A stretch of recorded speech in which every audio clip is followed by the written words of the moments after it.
dari pagi, siang sampai malam ini ibarat mobil larinya 100 km ya.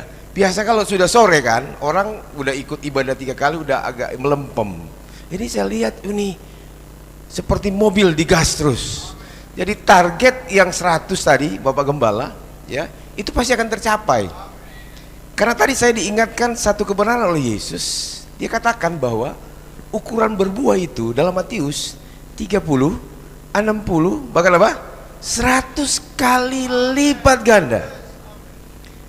Pada zaman itu 10 kali itu sudah ukuran yang terbaik. Tapi ketika Yesus bicara tentang 30, 60, bahkan 100 kali, itu bicara tentang berbuah banyak yang berlimpah-limpah. Ini sesuatu yang luar biasa ya. Dan memang Matius dengan Markus agak beda. Kalau dari Matius dibikin dulu 100, 60, 30. Kalau Markus 30, 60, bahkan 100. Ada tahapan-tahapannya. Dan saya percaya ini yang Tuhan mau. Saya selalu berkata begini kepada jemaat. Dulu pada zaman Covid, kita tidak tahu ada alat yang bisa mengukur suhu kita, suhu tubuh kita. Ya, waktu kita masuk, saya nggak tahu di Tangerang ini, di Poris, waktu Covid beribadah nggak di saman-saman yang tinggi itu. Ya, di kami itu hanya berhenti 2 kali. Dan setelah dia agak melandai, jemaat kan bisa datang beribadah. Nah, ada alat yang kalau kita masuk ke gereja, saudara, kita akan diukur. Ukur apa? Suhu tubuh panasnya. Kalau 37 ke atas, wah ini bahaya. Nah, saya bilang sama jemaat yang saya layani, saya berdoa supaya anak-anak kita menciptakan alat mengukur potensi buah roh yang ada pada kita. Jadi kalau kita masuk di gereja Poris, diukur dulu, Pak Yohanes ini buah rohnya standar mana? 30, 60, atau 100 kali? Haleluya. Gak ada yang mustahil. Amin. Ya, diukur dulu. Wah, ini masih kurang, Pak. Harus lagi banyak doa puasa, harus banyak lagi melayani, harus lagi banyak cari jiwa supaya naik. Tidak mustahil. Siapa pernah berpikir bahwa akan ada alat yang mengukur suhu tubuh kita? Kita kenal dulu hanya apa namanya isi di sini, termometer. Jadi coba, atau mungkin alat mengukur tingkatan kerohanian kita misalnya. Gak ada mustahil, biar memang ukuran kita firman, tapi ada alat-alat yang bisa dipakai zaman sekarang untuk mengukur ya. Nah, Bapak Ibu yang terkasih, Bapak Gembala menyampaikan kepada saya waktu saya sampai, saya terkejut juga menyampaikan karena tema baru beliau sampaikan ini ya di ibadah 10 jam. Jadi ketika saya tinggal di gereja ini, saya menyiapkan bahan-bahan yang terbaru, yang baru ya, padahal dari Stabat, dari Medan saya sudah siapkan bahan-bahannya. Tapi karena saya mengikuti program pelayanan tema seorang gembala, ya saya harus tunduk dan taat, dan saya harus mempersiapkan hal yang baru untuk memenuhi konsumsi iman rohani jemaat yang ada di Poris ya. Nah, itu sebabnya saya mengambil satu kebenaran dalam Kisah Rasul pasal 9. Mari kita lihat Kisah Rasul pasal 9. Kita akan membaca ayat yang ke-36 sampai ayat yang ke-41. Kita akan baca bergantian secara responsoria. Saya bilangan yang genap 36, Bapak Ibu 37 dan seterusnya. Ya. Kisah Rasul pasal 9 ayat yang ke-36 sampai ayat 41. Yang sudah dapat katakan amin. Yang belum dapat katakan aman. Ya, semua sudah dapat ya. Sekali lagi Kisah Rasul pasal 9, saya akan baca ayat yang ke-36 genap, dan kemudian Bapak Ibu membaca bilangan yang ganjil. Demikian firman Tuhan. Di Yope ada seorang murid perempuan bernama Tabita, dalam bahasa Yunani Dorcas. Perempuan itu banyak sekali berbuat baik dan memberi sedekah. Bapak Ibu 37.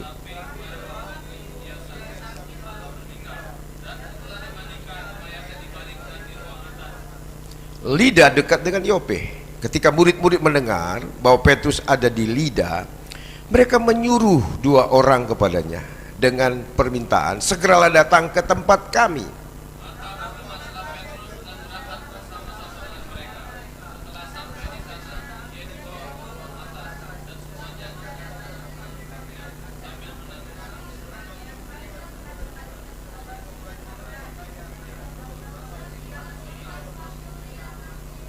Tetapi Petrus menyuruh mereka semua keluar, lalu ia berlutut dan berdoa. Kemudian ia berpaling ke mayat itu dan berkata, Tabita, bangkitlah.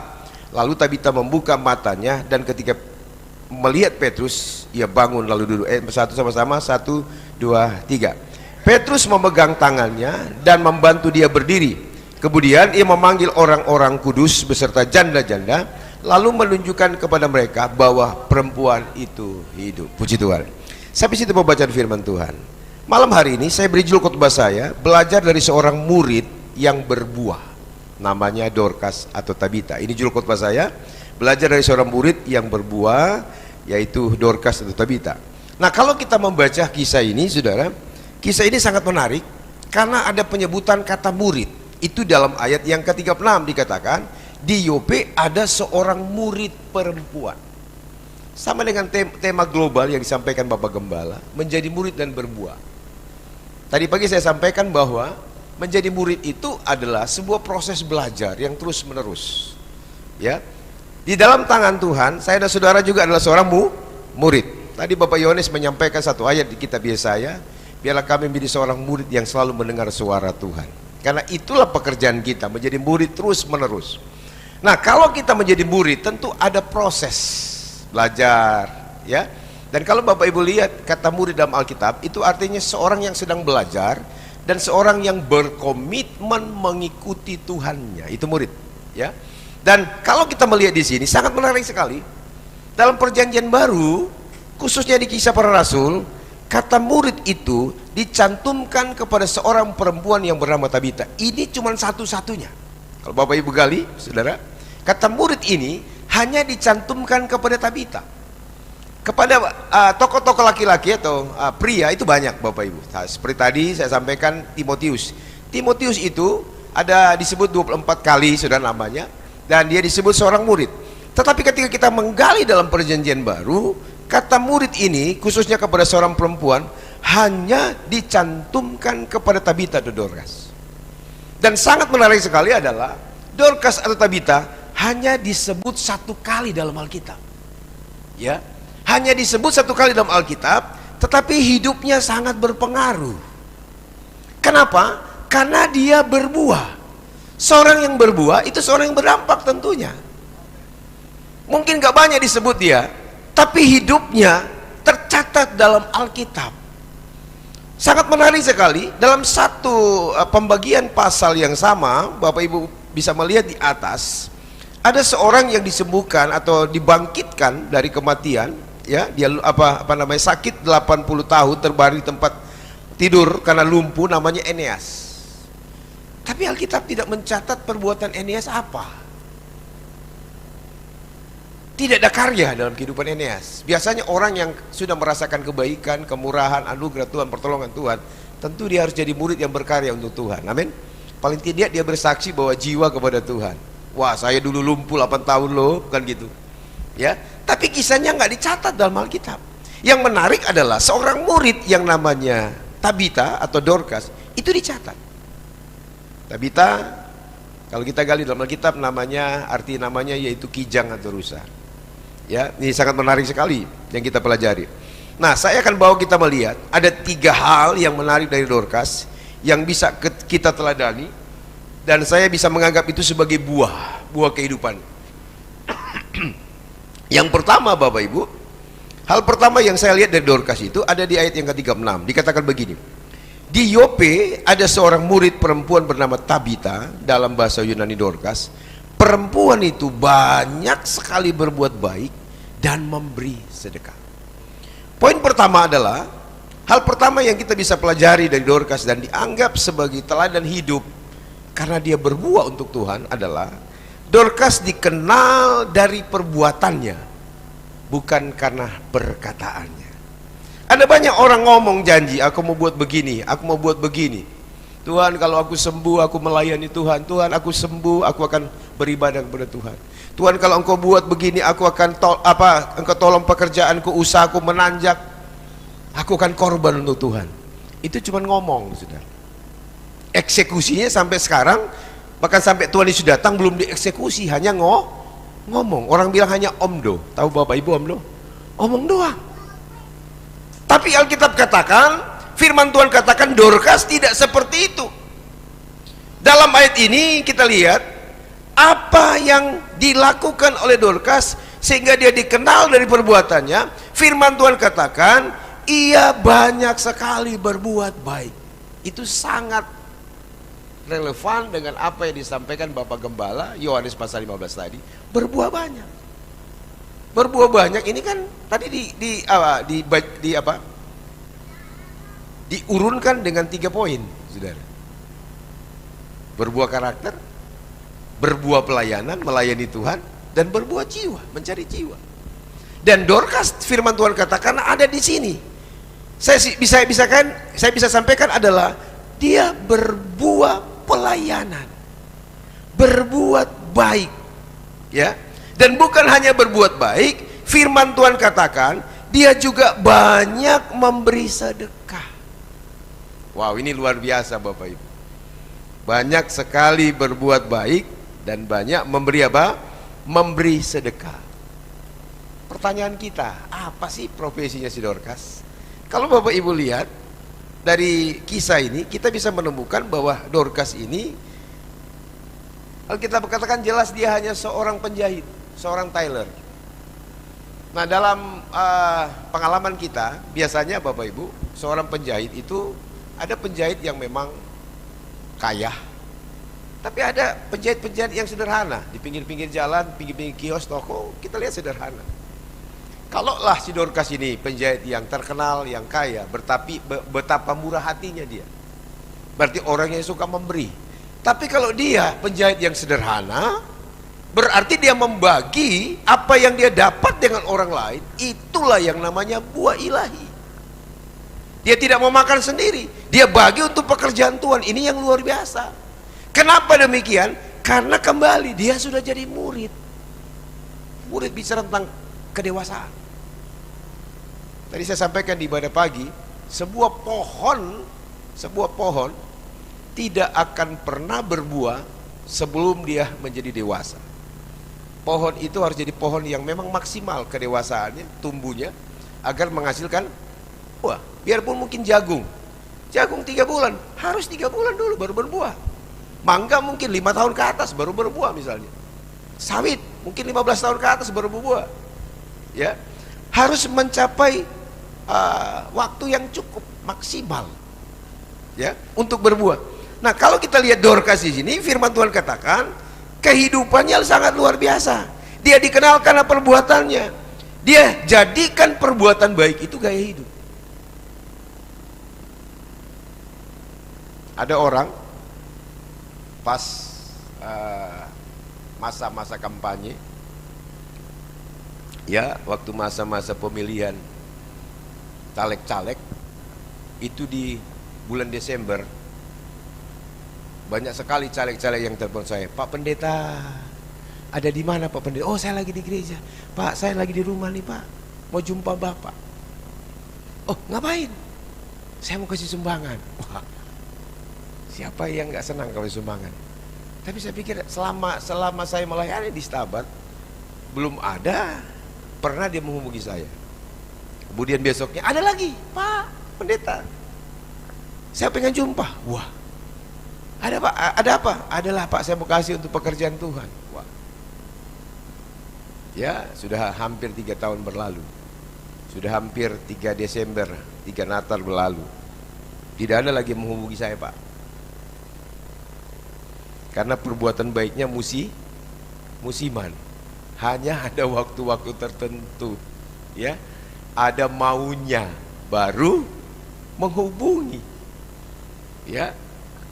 Jadi berbuat baik bukan gaya hidup, karena ada sesuatu, ada maunya. Dorcas tidak. Firman Tuhan berkata di sini, perempuan itu banyak sekali.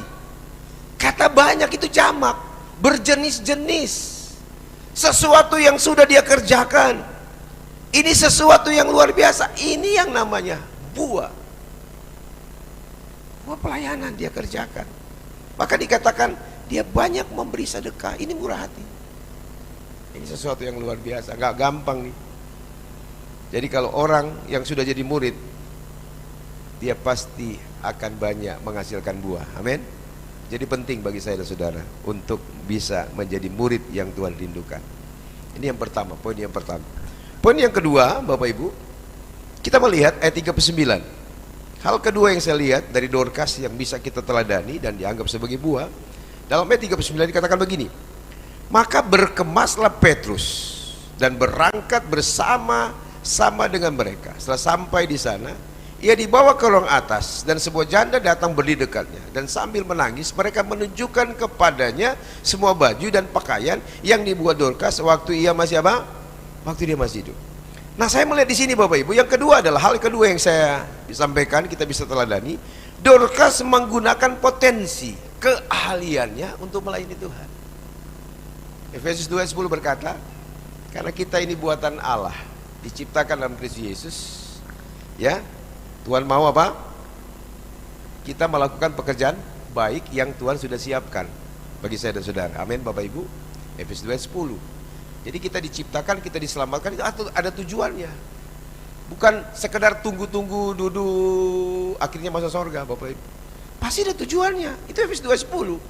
Diciptakan dalam Kristus Yesus. Coba tolong ditampilkan, ya. Ya, kita baca sama-sama. Ya, 1 2 3. Karena kita ini buatan Allah, diciptakan dalam Kristus Yesus untuk melakukan pekerjaan baik yang dipersiapkan Allah sebelumnya. Apa? Ia mau supaya kita hidup di dalamnya. Jadi Tuhan mau, Tuhan rindu, Tuhan ingin kita hidup di dalam perbuatan baik itu, pekerjaan baik itu, lakukanlah. Karena kita sudah diselamatkan. Kita melakukan perbuatan baik bukan untuk masuk surga. Dalam Yesus kita sudah percaya, kita sudah diselamatkan, amin. Sebagai orang yang sudah diselamatkan, rasa syukur kita itu kita nyatakan lewat perbuatan baik.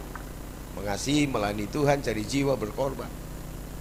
Ya, jadi kita lihat di sini, Dorcas gunakan potensi untuk melayani Tuhan. Apa profesi Dorcas? Tadi saya sudah bilang. Dalam ayat 39 lebih jelas lagi bahwa ternyata ketika Dorcas mati, janda-janda itu menunjukkan semua baju dan pakaian. Kata semua baju dan pakaian Bapak Ibu, dalam pengertian bahasa aslinya itu menunjukkan pakaian dalam dan pakaian luar.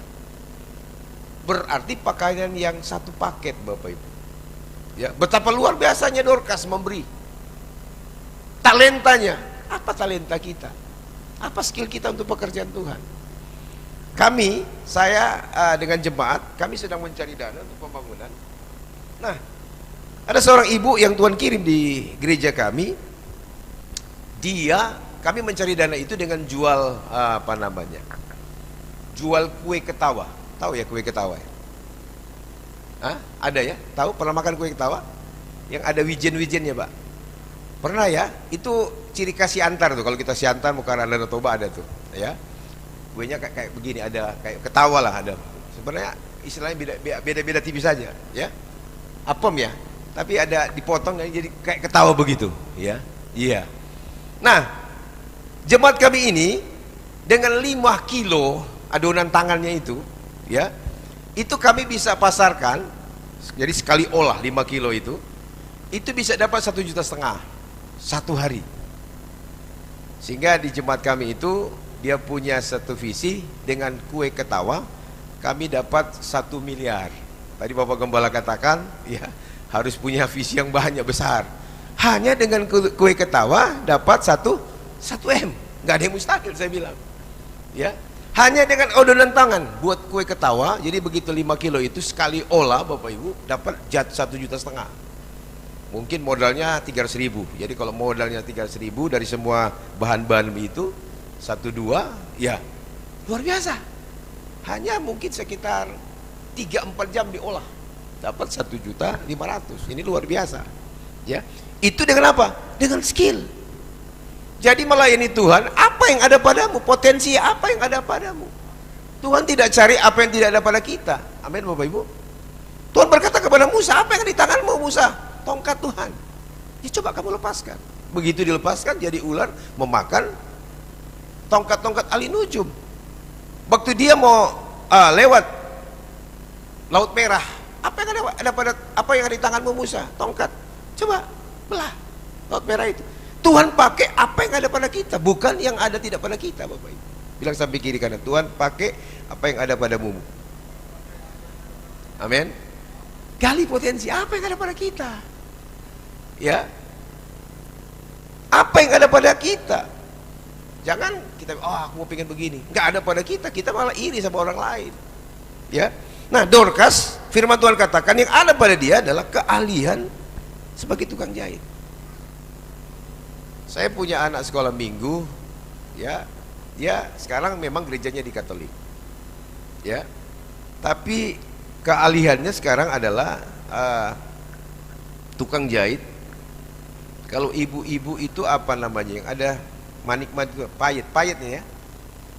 Nah, dia tukang jahit yang sederhana, tapi yang datang ke dia itu pejabat-pejabat. Ada kapolsek, ada ya anggota dewan, ya. Hanya dengan talenta yang sederhana, dia bisa menjadi berkat. Nah, saya percaya jemaat yang ada di Polis ini pasti juga banyak talenta yang perlu dikembangkan. Yesus pernah berkata, talenta itu jangan dipendam. Ya, talenta itu adalah buah rohani, buah yang kita dapat dari Tuhan setelah kita diselamatkan. Tadi waktu saya baru datang, Pak Yohanes datang, ya, Pak, ya, ajari saya, doakan saya memimpin pujian, ya. Dulu disuruh mimpin pujian dia malu-malu, ya. Tapi ketika beliau tadi mimpin pujian, saya lihat gayanya sudah kayak pendeta Edo tuh. Iya, Edo itu Pak dulu, bener. Edo itu dulu pemimpin pujian di gereja GPDI di daerah kami Pak. Itu orang GPDI, ya. Kemudian dia sekolah ke Proskoneo dan jadi guru utama di Proskoneo sekarang. Nah gayanya saya lihat sudah ada sama Bapak Yohanes tadi. Ya, saya lihat Bapak Yohanes akan dipakai dan event-event besar nih, gaya sudah ada. Ya, wah dulu kalau saya lihat bertahun-tahun masih agak malu-malu, ya kan. Nah, sekarang gayanya wah, suasana ibaratnya kalau kita pakai bahasa kita udah ngangkat gitu loh. Pujian itu udah ngangkat gitu. Ini potensi yang kita pikir siapalah aku. Ya, saya dulu juga sebagai seorang anak muda, dulu saya pemalu Pak. Ya, beda dengan abang saya ini abang pula ya, kakak saya ya, kalau bahasa Medan abang ya, kakak saya ini memang dia ada dari muda dia udah cakap ngomong, udah pandai ngomong, seorang pemberani, beda dengan saya. Tapi Tuhan ubah saya untuk bisa menyampaikan firman itu. Dan kalau kita lihat dalam Alkitab, Tuhan pakai orang-orang yang punya kelemahan seperti Musa kan nggak cakap ngomong, nggak pandai ngomong, celat lidah katanya. Celat lidah kan berarti nggak pandai ngomongnya. Ya, jadi Tuhan pakai orang-orang yang merasa dirinya lemah, orang-orang yang merasa tidak berdaya, tapi disitulah kuasa Roh Kudus bekerja menjadi hebat di tangan Tuhan. Bilang sampai kiri karena Anda bisa dipakai Tuhan jadi hebat di tangan Tuhan. Amin. Ya, jadi jangan merasa aku begini, jangan. Ya, jangan Bapak Ibu. Dorcas, kita lihat yang dia layani itu kalau kita lihat dalam beberapa referensi itu komunitas janda. Ya, jadi ternyata zaman dulu juga sudah ada komunitas janda. Dia kan kalau kita lihat nggak ada suaminya. Dan yang menangis dengan dia itu janda-janda. Jadi ada komunitas janda daripada janda-janda cuman cari kutu. Pernah lihat nggak ada ibu-ibu duduk di tangga cari kutu. Mending sudah buat komsel, doa, bahas firman, atau tadilah kreativitas, ya. Buat kue dijual untuk pekerjaan Tuhan, untuk pembangunan dan segala macam. Itu lebih memuliakan Tuhan daripada pagi-pagi udah cari kutu kan gitu, gak ada kerjaan. Dorcas punya komunitas dan komunitas itu menjadi berkat. Ya, ini sesuatu yang luar biasa, pekerjaan yang sederhana tapi berdampak. Malam ini coba tanya kepada Tuhan, Tuhan apa yang aku bisa beri untuk pekerjaan Tuhan? Setelah aku diselamatkan, dipakai oleh Tuhan. Jadi kata murid ini menunjukkan bahwa dia sudah menikmati kehidupan sebagai orang kisah yang bertuah. Dan yang ketiga, yang terakhir saudara, masih di ayat yang ke-39. Dalam ayat ke-39 saya baca sekali lagi. Maka berkemas Petrus dan berangkat bersama-sama dengan mereka. Setelah sampai di sana, ia dibawa ke ruang atas. Dan sebuah janda datang berdiri di dekatnya. Sambil menangis mereka menunjukkan kepadanya semua baju dan pakaian yang dibuatnya Dorcas waktu ia masih hidup. Hal ketiga, yang bisa kita teladani dari Dorcas adalah selagi hidup Dorcas meninggalkan legasi, warisan apa? Iman dan kasih. Ya. Jadi perbuatan kita, pelayanan kita itu dihitung oleh Tuhan selagi kita apa? Selagi hidup. Ya. Selagi kita masih hidup, selagi kita masih bernapas, maka ada pujian berkata, "Oh Tuhan, pakailah apa? Hidupku kapan? Selagi aku apa? Coba kita nyanyi sama-sama. 1, 2, 3. Oh Tuhan, pakailah hidupku selagi aku masih hidup. Aku masih hidup. Bila saatnya nanti ku tak berdaya lagi, hidup ini sudah apa? Jadi berkat. Kita jadi berkat selagi apa? Selagi hidup. Selagi masih punya kesempatan. Saya punya paman dan istri. Dia seorang asisten perkebunan. Asisten perkebunan 20 tahun yang lalu itu gajinya besar, tunjangannya besar, dapat rumah, dapat mobil dan segala macam. Dia dapat pekerjaan jadi asisten di Papua. Dia bilang pada waktu masih muda, Papua ke Medan itu karena tunjangan, wah enak aja. Waktu masih jaya, masih kaya, ya. Tapi waktu dia kaya, jaya, diberkati Tuhan, yang dia lakukan bukan ke gereja, bukan beribadah, bukan melayani Tuhan, ke pub, karaokean, dan foya-foya. Satu waktu kami mengunjungi dia, sedang terbaring di rumah. Karena maaf cakap, bokongnya ini bolong. Bokongnya bolong. Kanker. Dan dia berkata, "Dek," dia panggil adik, "Dek, doakan saya." Kenapa? Abang rindu ke gereja. Saya bilang, kan abang bisa seperti ini ke gereja, udah malu. Karena dia kalau ke gereja itu harus dibopong dan harus tidur. Ya, jadi kalau bayangkan tiap minggu dia harus ke gereja dibopong, kan malu. Ya, dan dia bilang, "Aku menyesal." Kenapa? Waktu aku sehat, aku kuat, aku diberkati, aku tidak memberikan maksimal untuk Tuhan. Sudah seperti ini, udah payah, baru aku rindu beribadah. Udah terlambat. Makanya kita selagi sehat, selagi diberkati Tuhan, selagi bisa menikmati anugerah Tuhan, buatlah sesuatu untuk Tuhan selagi hidup. Dan Dorcas tinggalkan legasinya, warisan iman. Dan ketika dia tidak ada, firman Tuhan katakan ketika dia mati, banyak orang menangis. Kira-kira kalau kita tidak ada, orang nangis apa kepada kita? "Oh Tuhan, terima kasih Tuhan sudah ambil dia, bandel kali dia Tuhan." Apa yang orang tangisi dengan kehidupan kita?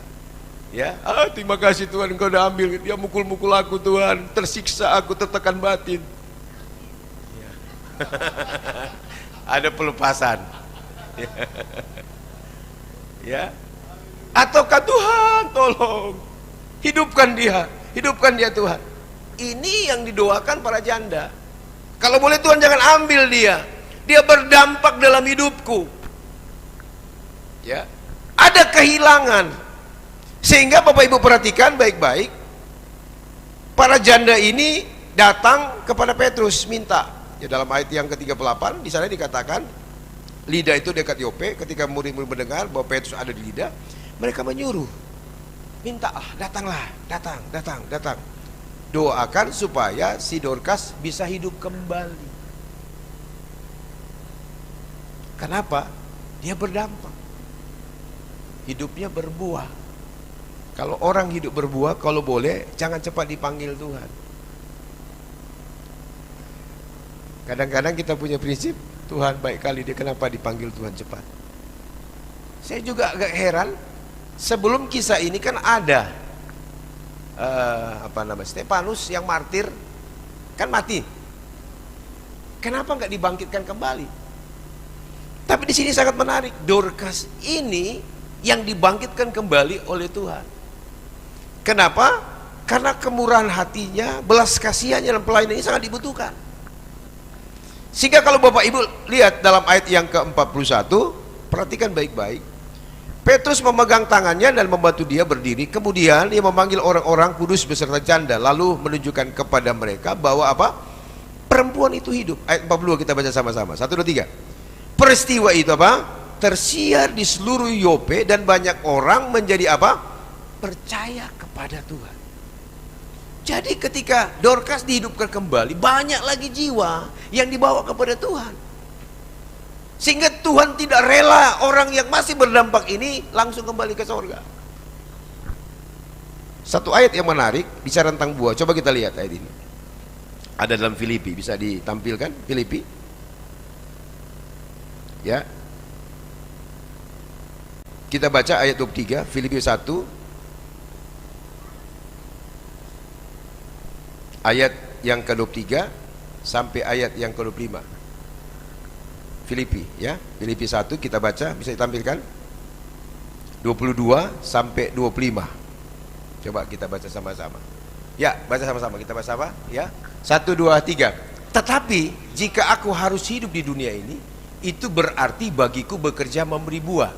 Jadi mana yang harus kupilih? Aku tidak tahu. Aku didesak dari dua pihak, aku ingin pergi dan dia bersama-sama dengan Kristus. Itu memang jauh lebih baik. 24. Tetapi lebih perlu untuk tinggal di dunia ini karena apa? Karena kamu, ayat 25. Dan dalam keyakinan ini tahulah aku akan tinggal dan akan bersama-sama lagi dengan kamu sekalian, supaya apa? Kamu makin maju dan bersukacita dalam apa? Dalam iman. Jadi ini adalah sebuah prinsip Paulus. Tetapi jika aku harus hidup di dunia ini, itu berarti bagiku bekerja apa? Memberi buah. Di sini kita lihat Paulus punya dua pilihan. Langsung ke surga. Kira-kira Bapak Ibu, Paulus bisa masuk surga? Bisa. Langsung masuk surga. Tapi dia bilang enggak. Aku masih pengen perlu tinggal di dunia ini karena kamu. Ya. Aku pengen melihat tinggal bersama-sama dengan kamu supaya apa? Imanmu makin maju. Aku bersuka cita dalam iman, aku melihat, aku ingin tinggal. Wah, ini luar biasa. Itu yang saya hubungkan dengan Dorcas tadi. Dorcas masih diperlukan untuk buah iman jemaat mula-mula tadi. Ya. Jadi hidup di dunia ini harus memberi buah. Saya punya pohon jambu, kira-kira tahun lalu saya sepotong. Kenapa? Karena pohon jambu itu nggak berbuah. Selama ini dia berbuah dan menjadi pelindung untuk mobil Taruna yang kemarin dikasih Bapak Gembala kepada saya. Tapi ketika saya lihat ini nggak berbuah, saya potong. Ini sudah merepotkan. Kenapa? Karena tidak menghasilkan dan daun-daun ini jadi sampah. Jadi capek saya membersihkannya. Saya potong. Tapi kalau kita di dunia ini, kita masih bekerja dan menghasilkan buah seperti Paulus. Paulus pengen pergi. Rohnya berkata, aku ingin pergi. Dan dia bersama-sama dengan Kristus. Dia berkata, itu memang jauh lebih baik. Dia punya keyakinan iman sudah bersama Kristus. Ini kita lihat. Tapi dia bilang enggak. Aku ingin tinggal bersama jemaat. Aku ingin melihat mereka mengalami kemajuan dalam iman. Aku ingin melihat sukacita mereka dalam Tuhan. Ini sesuatu yang luar biasa. Ini yang kalau kita kembali ke Dorcas, yang Tuhan ingin nyatakan. Dorcas diberi kesempatan yang kedua untuk menjadi berkat. Saya tidak tahu kehidupan kita. Apakah engkau sudah berbuah banyak atau tidak. Tapi kalau engkau berkata, Pak Pendeta, perbuatan saya dulu tidak memuliakan Tuhan, dan saya tidak menggunakan potensi saya selama ini, saya pendam saja. Dan saya tidak, untuk sampai saat ini saya belum meninggalkan legasi iman dan kasih saya kepada keluarga. Sehingga pun kalau saya mati, keluarga bukan berkata, Tuhan jangan. Dia berkata, puji Tuhan, dipanggil Tuhan. Kenapa? Hidup gak jadi berkat. Hari ini kita seperti Dorcas. Kita mungkin mati, tapi Tuhan beri kesempatan untuk kita dibangkitkan kembali, agar bisa menghasilkan buah dan membawa banyak orang datang kepada Tuhan. Ini yang Tuhan rindukan dalam kehidupan kita. Renungkan firman Tuhan malam ini. Mari kita menghadap kepada Tuhan. Terima kasih Tuhan. Engkau ada di sini. Engkau Raja kami, Engkau Tuhan kami. Engkau tahu apa yang kami perlukan. Jadikan kami berkat ya Tuhan. Hidup ini sebuah kesempatan. Pakai kami ya Tuhan. Selagi kami kuat, selagi kami sehat. Terima kasih Bapakku. Oh Tuhan, pakai kami. Terima kasih Tuhan. Hidup ini, terima kasih Bapak. Terima kasih Bapak. Sebuah kesempatan Tuhan berikan kepada kami. Alamakarabas sekarabas. Terima kasih Bapak. Oh, katakan kepada Tuhan. Hidup ini ada kesempatan. Amin. Hidup ini untuk melayani Tuhan. Jangan sia-siakan apa yang Tuhan beri. Hidup ini harus jadi berkat. Sekali lagi, haleluya, haleluya. Hidup ini, amin, adalah kesempatan. Oh amin Tuhan. Ini untuk melayani Tuhan. Jangan sia-siakan apa yang Tuhan beri. Hidup ini harus jadi berkat. Oh Tuhan, pakai kami jadi berkat. Oh Tuhan, pakai